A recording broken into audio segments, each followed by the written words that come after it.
ॐ नमो भगवते वासुदेवाय। ॐ नमो भगवते वासुदेवाय। ॐ नमो भगवते वासुदेवाय। नारायणं नमस्कृत्यं नरं चैव नरोत्तमं देवीं सरस्वतीं व्यासं ततो जयमुदीरये। नष्टप्रायेषु अभद्रेषु नित्यं भागवतसेवया भगवति उत्तमश्लोके भक्तिर्भवति नैष्टिकी। कृष्णाय वासुदेवाय देवकीनन्दनाय च नन्दगोपकुमाराय गोविन्दाय नमो नमः। ॐ अज्ञानतिमिरान्धस्य ज्ञानाञ्जनशलाखया चक्षुरुन्मिलितं येन तस्मै श्रीगुरवे नमः। श्रीचैतन्यमनोभीष्टं स्थापितं येन भूतले स्वयं रूपः कदा मह्यं ददाति स्वपदान्तिकं। वन्देऽहं श्रीगुरो श्रीयुतपदकमलं श्रीगुरून् वैष्णवांश्च श्रीरूपं साग्रजातं सहगणरघुनाथान्वितं तं सजीवं साद्वैतं सावधूतं परिजनसहितं कृष्णचैतन्यदेवं श्रीराधा कृष्णपादान् सहगणललिता श्रीविशाखान्वितांश्च। नम ॐ विष्णुपादाय कृष्णपृष्ठाय भूतले श्रीमते भक्तिवेदान्तस्वामिनिति नामिने।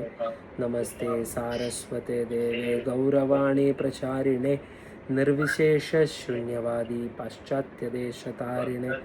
हे कृष्णा करुणा सिन्धु दीनबन्धु जगत्पते गोपेश गोपिकान्त राधाकान्ता नमोऽस्तुते। तप्तकाञ्चन गौरङ्गी श्रीराधे वृन्दावनेश्वरी वृषभानुसुते देवी प्रणमामि हरिप्रिये। वाञ्छाकल्पतरुभ्यश्च कृपा सिन्धुभ्य एव च पतितानां पावनेभ्यो वैष्णवेभ्यो नमो नमः। जय श्री कृष्ण चैतन्य प्रभु नित्यानंद श्री अद्वैत गदाधर श्रीवासादि गौर भक्तवृंद। हरे कृष्णा कृष्ण कृष्ण हरे हरे, हरे राम राम राम हरे हरे। हरे कृष्ण कृष्ण कृष्ण हरे हरे, हरे राम राम राम हरे हरे। हरे कृष्ण कृष्ण कृष्ण हरे हरे, हरे राम राम राम हरे हरे। मूकं करोति वाचालं पंगुं लाङ्घयते गिरिं यत्कृपातमहं वन्दे श्रीगुरुं दीनतारिणं परमानन्दमाधवं श्रीचैतन्यमीश्वरं। कथञ्चन स्मृते यस्मिन् दुष्करं सुकरं भवेत् विस्मृते विपरीतं स्यात् श्रीचैतन्यं नमामि तं। श्रीनिताय शचिसुतं नमामि तं। नमस्ते गिरिराजाय श्रीगोवर्धननामिने अशेषक्लेशनाशाय परमानन्ददायिने। Hare Krishna. So yes, actually today is a very auspicious day. You know why? Why, Prabhuji? Because you have given a very fallen conditioned soul a chance to speak about the glories of Srimad Bhagavatam. That's why. So it is a very... No, Prabhuji. Actually, we have got chance by mercy of Giriraj Ji, Prabhu. Yeah, yes, Prabhu, definitely. Actually, there is a beautiful verse in the Srimad Bhagavatam itself, in which Suta Goswami, when he is, he is been inquired by the sages the saints who are performing such a big sacrifice for the welfare of all the living entities in the universe, especially for the age of Kali, when they inquire from Suta Goswami, they submissively ask Suta Goswami to speak about Srimad Bhagavatam. Suta Goswami speaks a very beautiful verse where he says that I will speak. Like it is like, you know, the bird. There is a bird. How much of the sky can a bird conquer? Yeah, definitely bird has some ability to fly, but it cannot conquer the sky. Similarly, we don't have any, you know, this Srimad Bhagavatam is so great. It is not like even the sages like Suta Goswami, they are saying that, you know, I don't have the ability, but still yatha shrutau and yatha shakti, as much as I have been empowered by my acharyas, I will speak that much, and how much ever I have heard and realized, I will speak that. So that is the Srimad Bhagavatam that we have today. And if you see, the glories of Srimad Bhagavatam is unlimited. Like from a technical point of view, if you take from the point of view of you know, all the Vedic literatures, Srimad Bhagavatam has a very special position. It is a king of all the scriptures. That's why Srimad Bhagavatam is called Grantha Raj. He is the king of all the literatures. The reason being that Srimad Bhagavatam is non-different from Krishna. So when Krishna comes as a book, it is Srimad Bhagavatam. So it is a Grantha avatar of Krishna. It's Krishna himself.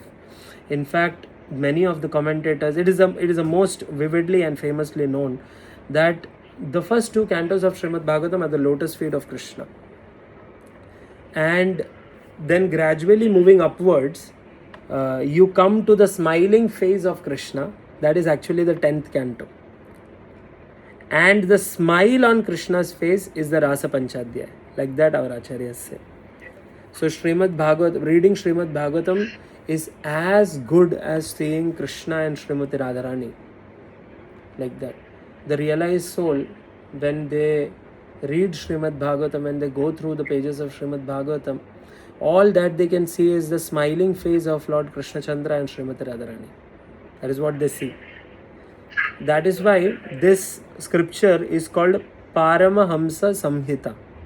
If you have heard, Srimad Bhagavatam is called Paramahamsa Samhita. This is not meant for the ordinary crowd. This is actually only meant for Paramahamsas. Only they can relish Srimad Bhagavatam. So Paramahamsas are like the last stage. Uske upar kuch nahi hai. So for their relishment, Srimad Bhagavatam is existing. Like we all are trying our bits and pieces by the mercy of Srila Prabhupada, but actually it is meant for the Paramahamsas. It's just next level. So speaking about the glory of Srimad Bhagavatam is also like a, you know, it's like a Sumeru Parvat, and I am like a small ant. How much can I glorify Srimad Bhagavatam? It is unlimited, Prabhu. Unlimited. The glories of Srimad Bhagavatam. It is said that the Vedic literatures, they instruct in three ways to its, the readers. The Vedic literatures, they are all like personalities, right? Shruti is a personality. The Vedas are personality. All the Vedic literatures, they are like personalities. So the way they teach are different. Like for example, when you speak about Upanishads and the Vedas, they usually teach, even the Puranas to an extent, they teach their the readers like a student and a master. So they sit like a master, and then there is their disciple, and then they instruct. You have to do this, you don't have to do this, you do like this, you don't do like this, like that.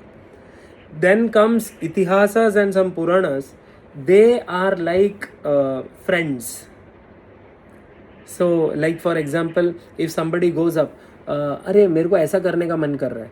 So what will the Itihasas and Puranas do? They will say, oh, do you want to do this? You know what happened when last time somebody did such and such things? This is what happened. Like that they instruct. They will say 5,000 years ago there was a big king, so he was like this, so he was thinking this way, so this is what happened because of that, so you don't do. Like that they will say. Like a friend, how friends speak. Friends are not like in an instructing mood. That is a spiritual master and a disciple. So friends are like, अरे last time ऐसा कुछ किसी ने किया था तो ये ऐसा हुआ था, तो आप मत करो, ऐसा बोलेंगे. Then there is something which is called kavya literature. Kavya are poetries. So they are so sweet. It is like a lover speaking to his beloved, like that. So kavyas instruct you as if you are a lover and the beloved is instructing you, like that. So it is very beautiful, sugar coated, and flowery languages and all those things. Only Srimad Bhagavatam is the only literature, the only Vedic literature which can instruct you in all the three mediums. There is no other Vedic literature which instructs you in all the three ways. Srimad Bhagavatam is like a friend. Srimad Bhagavatam is like a spiritual master at times. It is very harsh, and Srimad Bhagavatam says, "Arey pagal hai kya, aisa mat kar, aisa kar." But then Srimad Bhagavatam is like a friend at many places. You know the story of Prahlad Maharaj. This happened. Don't become like Hiranyakashipu. Become like Prahlad, like that. And sometimes Srimad Bhagavatam is like a lover. You take Rasa Leela, you take, the dealings of Krishna and Vrindavan. It is like lovers, So Srimad Bhagavatam is like that. It is very rich in poetry, poetic embellishments. A little technical I am going. If you have a little knowledge of these things, no Prabhuji, Sanskrit and all these things, you can know. Like you have read Bhagavad Gita, right? Yes, sir. You have read Bhagavad Gita. If you read the entire Bhagavad Gita, you will only find 2 chandas. Do you know what is a chanda? Chanda means a meter in Sanskrit. So basically, you must have heard this shloka. Sarvadharman parityajya mamekam sharanam vraja aham tvam sarva papebhyo mokshayishyami masvacha. So this is Anushtup chanda, which means that in one line there are 8 syllables. Okay, like sarva dharman parityajya, 8. Like that, if you count all the 4 lines, you will get 32 syllables. So this is Anushtup. This chanda is called Anushtup. This is a specific meter in Sanskrit. Now, this is 1 meter that you can see in Bhagavad Gita. Second, there is one more meter which is used very less, but still it is there. That is Sarvasya chaham hridi sannivishto matta smritir jnanam apohanam cha vedescha sarvair ahameva vedyo vedanta krit vedavit eva chaham. This is also one more meter that is there. Only these 2 meters are there in Bhagavad Gita, if you see. So this meter is actually, I think so, it is either Indra Vajram or Upendra Vajram, it is called. So it has Sarvasya Chaham Hridi Sanni Vishto. 11 syllables are there. A total of 44 syllables are there in the entire verse. Okay. Now you see, entire Bhagavad Gita, which is 700 verses, majority of the verses that Krishna and Arjuna speak, it is actually Anushtup with 32 syllables. Okay. Just comparatively like an easy meter. It is considered that way. Not very easy, but still.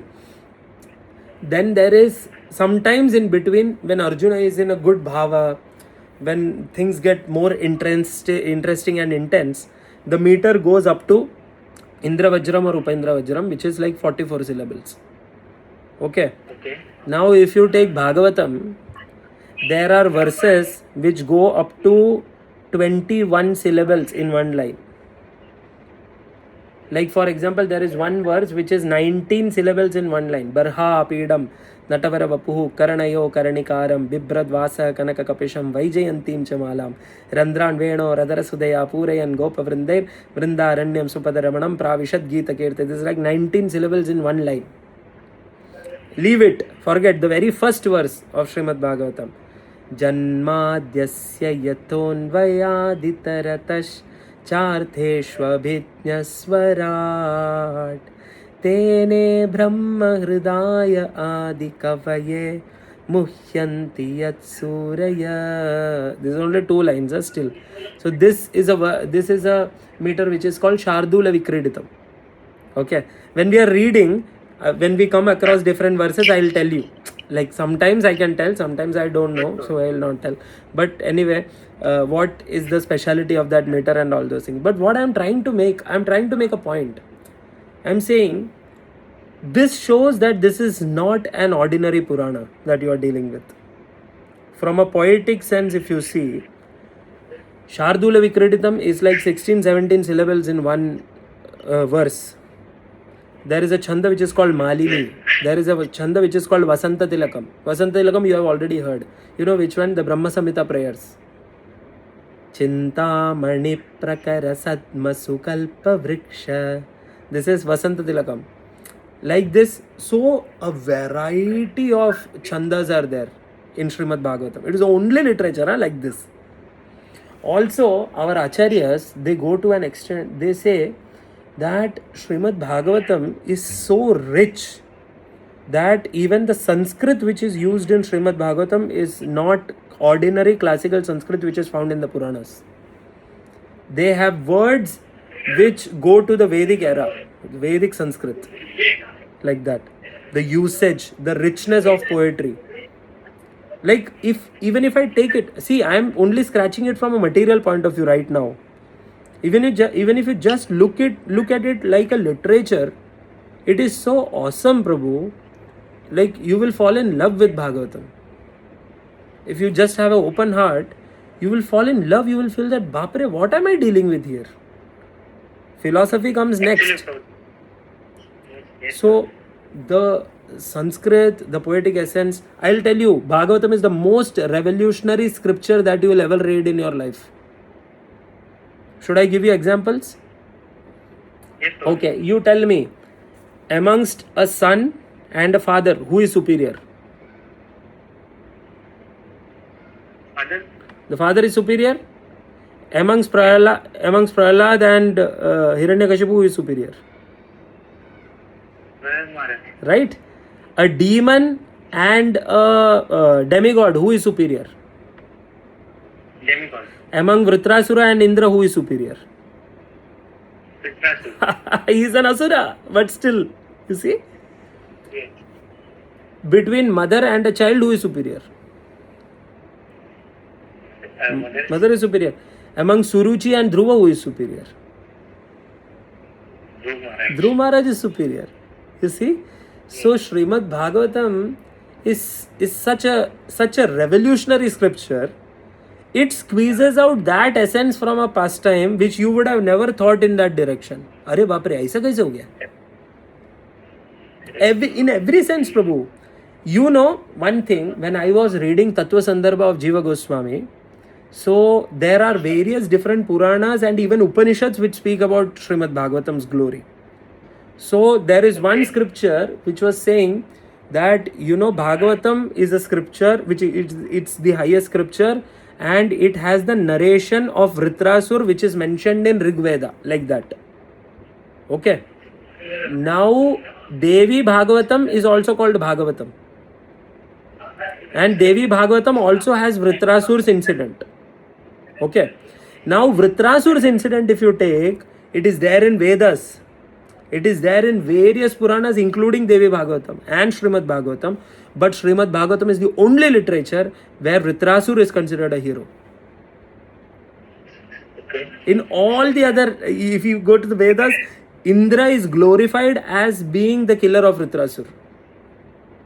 If you go to Devi Bhagavatam and different places, they mention the same story, but Vritrasur is not considered a hero. It is only in Srimad Bhagavatam Vritrasur is considered a hero. You know why, Prabhu? Because in the second verse itself, Srila Vyasadeva, he clearly mentions Dharma projita kaitavatra paramo nirmatsaranam satam vedyam vastavam atra vastu shivadam tapatrayon mulanam. He says that, Dharma projita kaitavatra paramo. It is, Srimad Bhagavatam is only for them who have abandoned all varieties of dharma which are kaitava, which are false. you know. And when you say such a big statement, it means somewhere or the other that Srimad Bhagavatam is meant for those who have factually accepted Krishna as the Supreme Personality of Godhead, and they have accepted the instruction of Krishna in the Bhagavad Gita as Sarva Dharman Parityaja Mamekam Sharanam Vraja. So Srimad Bhagavatam is for them. It is so glorious. If you take all the incidents you take, in every incident you will see ordinary situation से अलग ही है. जैसे for example एक गुरु है, अगर गुरु एक शिष्य को कुछ बोलता है तो शिष्य अगर गुरु की बात नहीं माने तो वो ऑफेंडर होता है कि नहीं होता है? तो what happened in Bali Maharaj case? Shukracharya was telling him that don't you don't accept it, he is cheating you. But what did Bali Maharaj do? He forsake his guru. You see, Prahlad Maharaj forsake his father. Prabhu, all these things are not considered glorious in this material world, but in Bhagavatam they are glorified. Why? Because they are pure devotees of Krishna.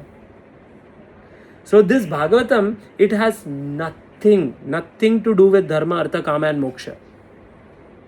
It is for them who have gone beyond Dharma, Artha, Kama and Moksha. That is the glory of Srimad Bhagavatam. There is no scripture like Srimad Bhagavatam. That is why our Acharyas, if you read the life of our Acharyas and you see, for example, if I say Sanatan Goswami, there is a beautiful verse which was composed by Sanatan Goswami, and Sanatan Goswami said that, my dear Bhagavatam, you are my friend, you are my relative, you are my only friend in this world. Like that Sanatan Goswami says. Bhagavatam is my only friend. Bhagavatam is my only relative. I cannot live without you. Mat eka bandhu, he says. You are my only relative in this world. He was so attached to Srimad Bhagavatam. Every day he would go on a Giriraj Parikrama. Every day. And he would carry his Srimad Bhagavatam set with him while doing Giriraj Parikrama. Even at the ripe old age, when he was in his 60s and 70s, he would keep Srimad Bhagavatam like this and go for Giriraj Parikrama. He was so attached, intensely attached to Srimad Bhagavatam. In fact, he was so attached to Srimad Bhagavatam, he wrote Brihad Bhagavatamrit. You see?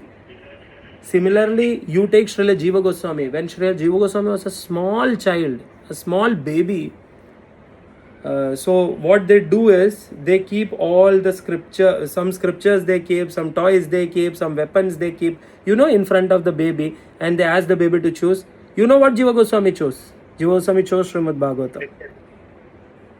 And that is okay. A child must have chose it.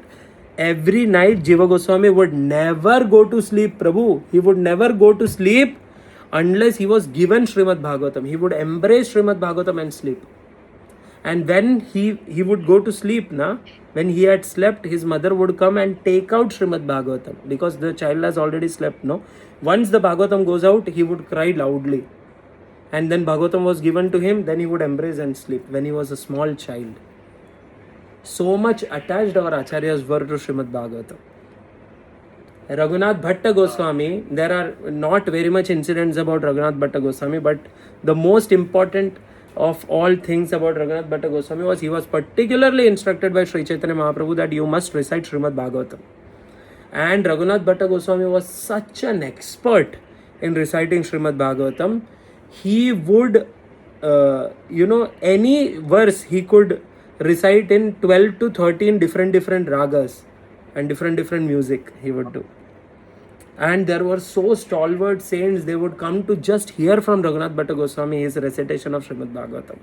In fact, if you go to our ISKCON Mera Road temple, you can see there is this photo of Raghunath Bhatta Goswami. There he is actually instructing a parrot. Have you seen? So actually he is reciting Srimad Bhagavatam to the parrot. They were so attached, Prabhu. So attached. Gopal Bhatta Goswami, Rupa Goswami, they were mad, Prabhu. They were mad after Srimad Bhagavatam. In fact, what is the basis of Bhakti Rasamrit Sindhu? It is Bhagavatam. You read Bhagavatam and you can see many things that you will get connected directly aisa from Bhakti Rasamrit Sindhu. Acha, okay, idhar se mila hai ye. Like that, you will feel. The 6 Sandarbhas of Jiva Goswami, which is considered the basic, foundation of Tattva, of the entire Gaudiya Vaishnava Siddhanta, it is entirely based on Srimad Bhagavatam. It is quotation from Srimad Bhagavatam alone. You see all these things, Krishna is the Supreme Personality of Godhead and all these things. Where is it coming from? It is coming from Bhagavatam. Our entire movement is based on Srimad Bhagavatam. In fact, when Prabhupada was going to the West, he was asked like this, so Swamiji, you are going to the West to preach? So he told that no, Srimad Bhagavatam is going to the West. I am just going as a servant with Srimad Bhagavatam. So our entire movement is about Srimad Bhagavatam, Prabhu. And Bhagavatam is everything for us. You see? In fact, what is the teaching of Sri Chaitanya Mahaprabhu? The teaching of Sri Chaitanya Mahaprabhu is, what is that verse?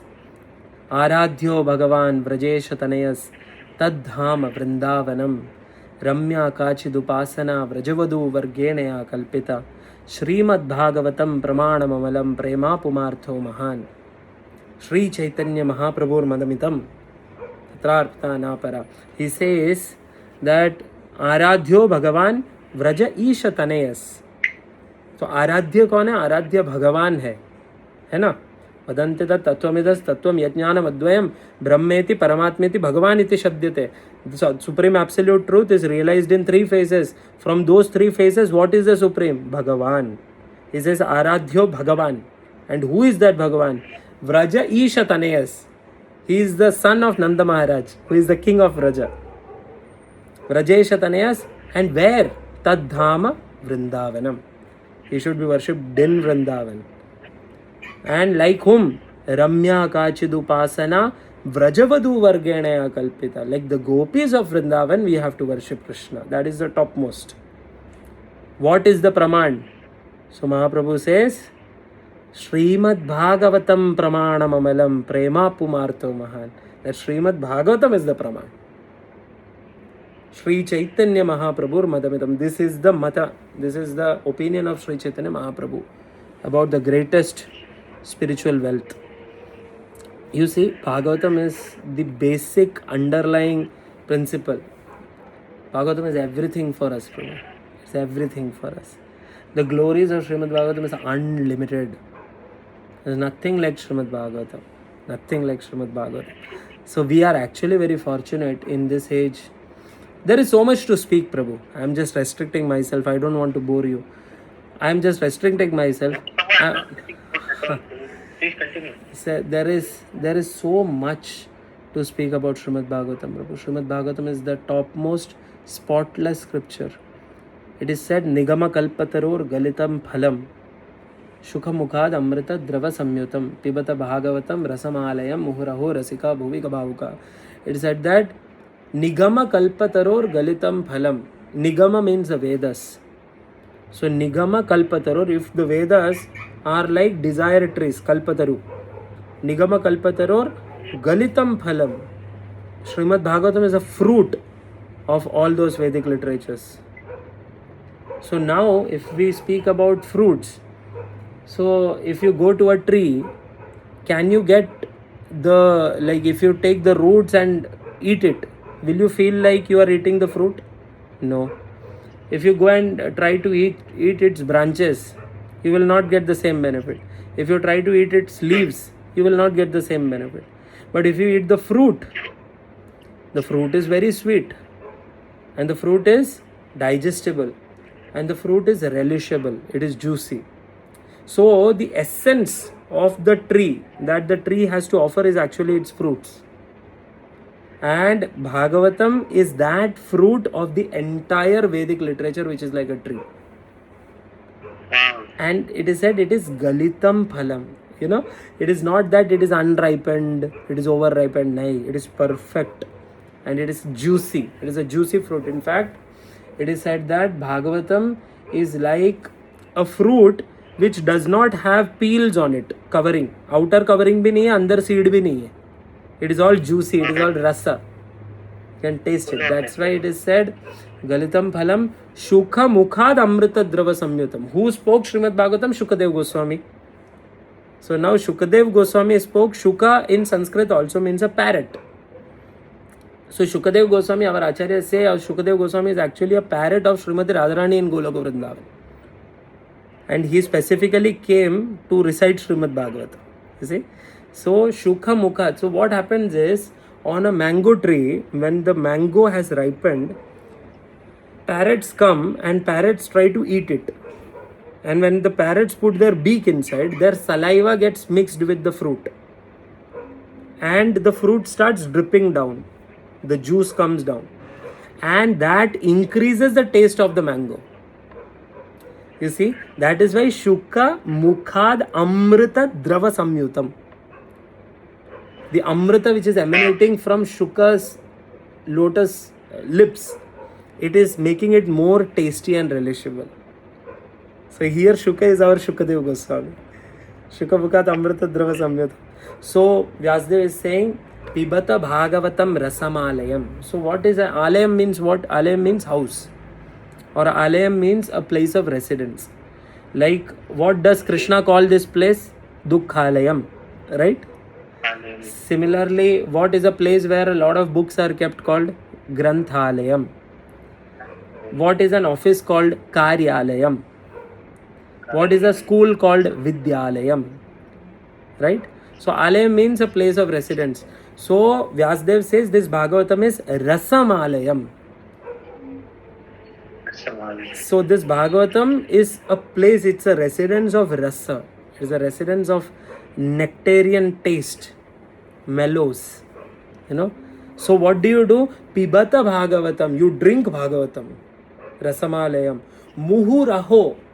Again and again you drink and fall down. Because you get intoxicated when you drink too much, then you fall down, then you get up and drink again and fall down. Intoxicated. So you become intoxicated drinking Srimad Bhagavatam. Rasamalayam Muhu Raho Rasika Bhuvi Bhavuka, and you become Rasik.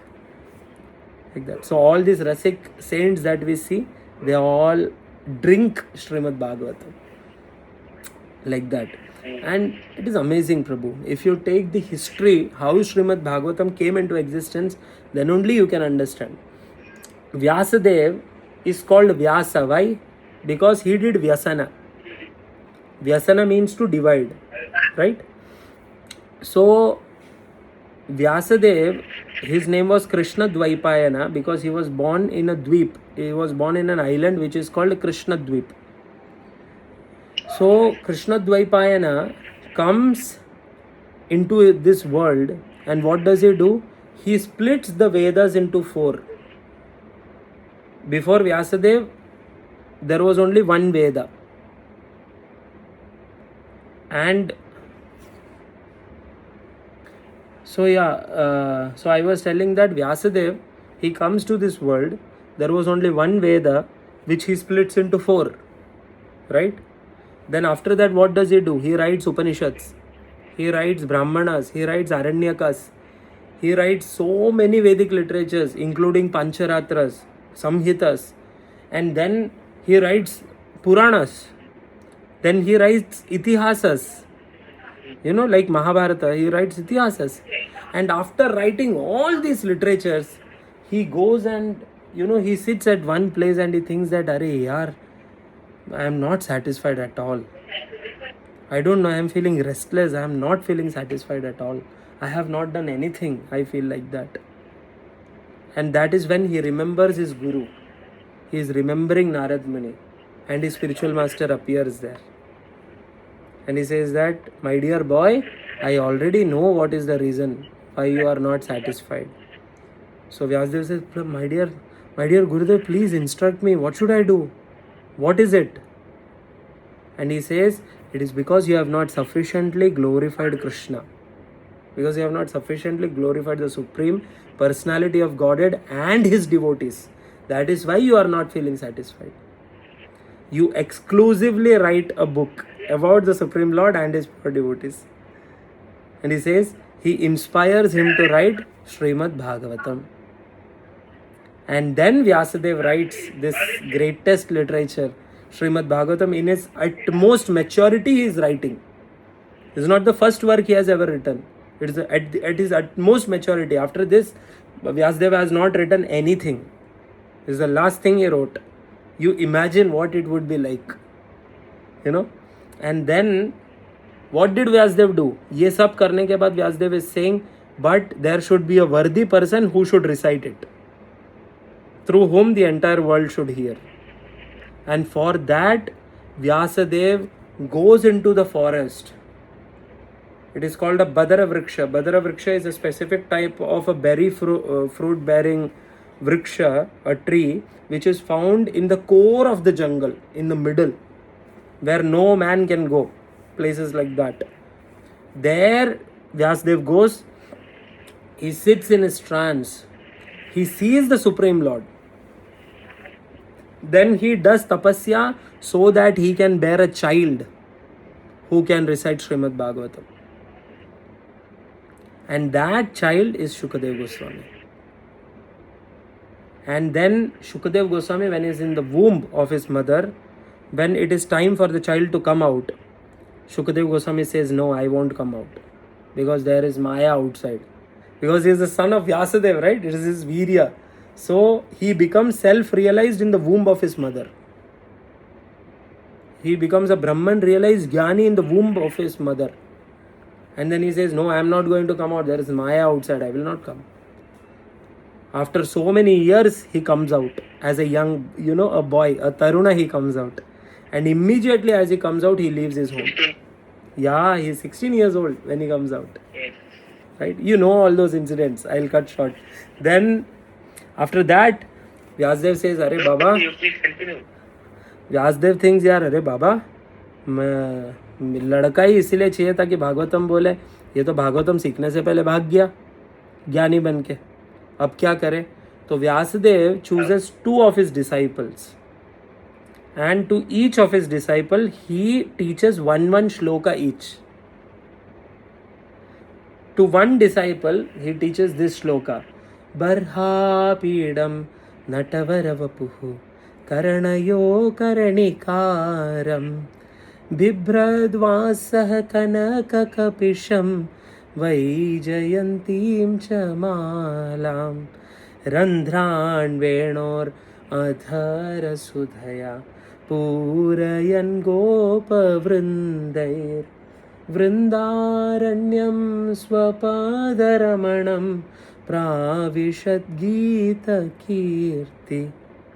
And to the second disciple he teaches this verse: Aho Bakiyam Stanakalakutam Jigam Sayama Pyaga Sadhvi Lebhe Gatim Datrimuchitam Tatonyam Kamvadayalum Sharanam Vrajema.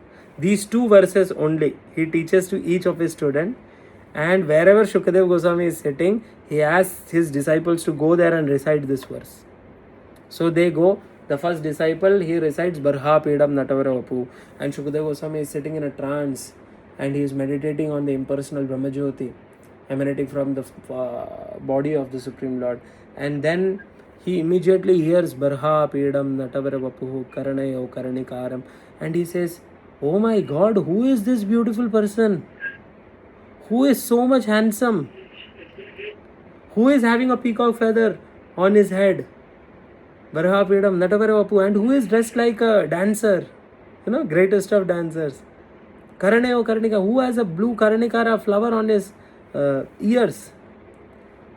Bibhradvasa, and he has a yellow garment, and he is playing on his flute, and he is entering the forest of Vrindavan, and all his friends are dancing and singing in joy. Who is this person? Who is so handsome? Like that Shukadev Goswami thinks. But then Shukadev Goswami thinks, oh, leave it. Anyway, in this world, people who are very beautiful and handsome, inside they will be something else. Right? Some people, you will see that they are externally very beautiful and handsome, but internally very crooked. So Shukadev Goswami says, chodo, matlab nahi. And then the second disciple says, Aho Bakiyam Stanakala Kutam. Oh, this person, once upon a time, there was a Baki, there was a Rakshasi who came with Kalakuta Vesha on her breast to feed him and kill him. But then what happened? Lebhe gatim datrimuchitam tatonyam. She was given the position of a nurse, of a mother in Golok Vrindavan. She was liberated. Gatim datrimuchitam tat kamva dayalum sharanam brajama. And who can be more merciful than him, so that I can take shelter? So when he hears this verse, Shukdev Goswami goes crazy. He thinks, अरे बाप रे, ये कौन है? अच्छा भी दिखता है, इसका हृदय भी अच्छा है, मैं जानना चाहता हूँ इसके बारे में, व्यक्ति कौन है? And then he comes to the disciples and say, अरे you please tell me, who is that person about whom you are speaking? And then they say, for that you have to come to our Gurudev and surrender. That's how he comes and learns Srimad Bhagavatam. You see, the verses of Srimad Bhagavatam, they are so potent, Prabhu. That is why we say, even though we don't know the meaning, we have to recite the verses. Because wherever you recite the verses of Srimad Bhagavatam, great sages and demigods, they come there to hear. Because these are not our words, no? These are great devotees.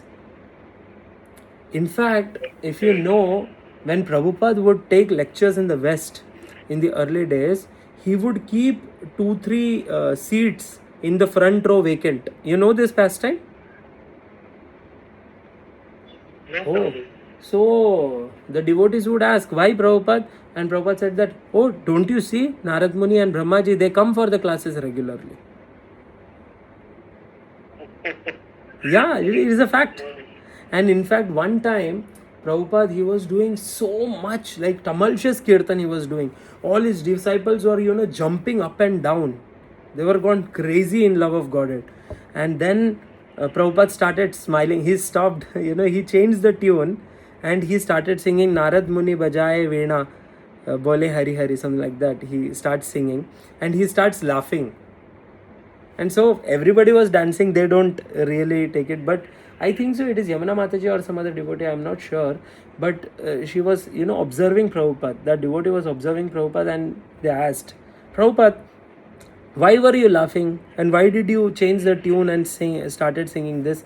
And Prabhupada said, didn't you see Narad Muni had come with his Veena and he was looking at all of you and he was laughing aloud. And he was saying that, see, even the Mlechas are, singing the holy names and dancing like that. And Narad Muni was very ecstatic like that. So Prabhupada said that, so seeing that, I also started laughing like that. So it is like that, Prabhu. When you hear Srimad Bhagavatam, sincerely, it is said, Shrinvatam Swakata Krishna Punya Shravana Kirtanat Hridyantaste Abhadrani. So all the abhadra, all the impurities in our heart, it goes away. And how does it go? Vidhunoti, Hari, Krishna himself comes and he cleans it. He sits in that heart. You imagine, Prabhu, if you read the 7th canto of Srimad Bhagavatam, in the Rajasuya Yagya sacrifice of Maharaj Yudhishthir, who is the chief guest? The chief guest is Krishna. Narad Muni comes and Yudhishthir Maharaj starts speaking to Narad Muni and tells him that you please, speak about, pure devotion. He starts asking doubts. And do you know Narad Muni speaks about whose pastime? He speaks about Prahlad Maharaj. Now Prahlad Maharaj is a disciple of Narad Muni. So Narad Muni is glorifying his own disciple in a sabha in front of Krishna himself. And Krishna is keenly hearing and listening. You see, Prabhu, that is the glory of Srimad Bhagavatam. Krishna is attracted instantly. You read Srimad Bhagavatam, your life will change because Krishna gets attracted. Krishna instantly, he will come and sit in front of you and hear from you. Why? Because you're reading about his devotees. Now, when you read about his devotees, when you speak about his devotees, about the glory of his devotees, he is so keen to hear. He wants to hear it. You please speak about my devotee like that. And Bhagavatam is a story of Krishna's devotees and him and his relationship with the devotees. Prabhuji, just one thing I want to add into this.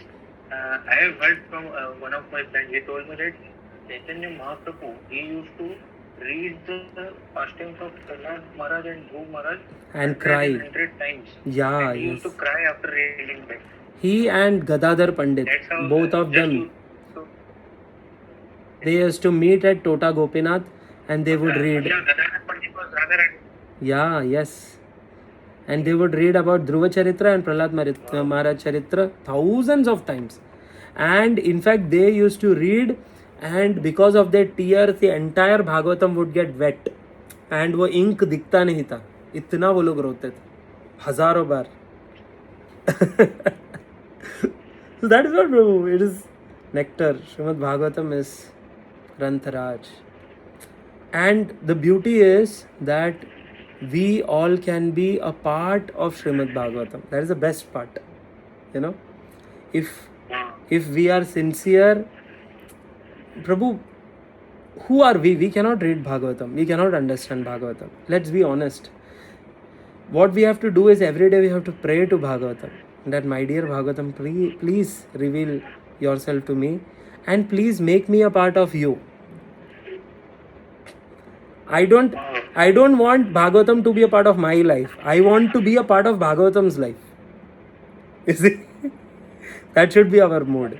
That we want to live in Bhagavatam. We want to breathe Bhagavatam day and night. And we want to become a part of, Bhagavatam's glories like that. So that is it, Prabhu. That is the glory of Srimad Bhagavatam for you. I mean, sorry if there has been any issues with my presentation because I was not prepared. But at the same time, I am very grateful to you that you gave me an opportunity to think about the glories of Srimad Bhagavatam. I am so fallen, I don't often think about it. But you are so kind, you gave me an opportunity to think and speak. And when we speak, our own faith gets stronger. And when you hear Krishna comes and dances in your heart, may Krishna dance in the courtyard of your heart. And may you give me also some nectar of his dance. Thank you. Hare Krishna.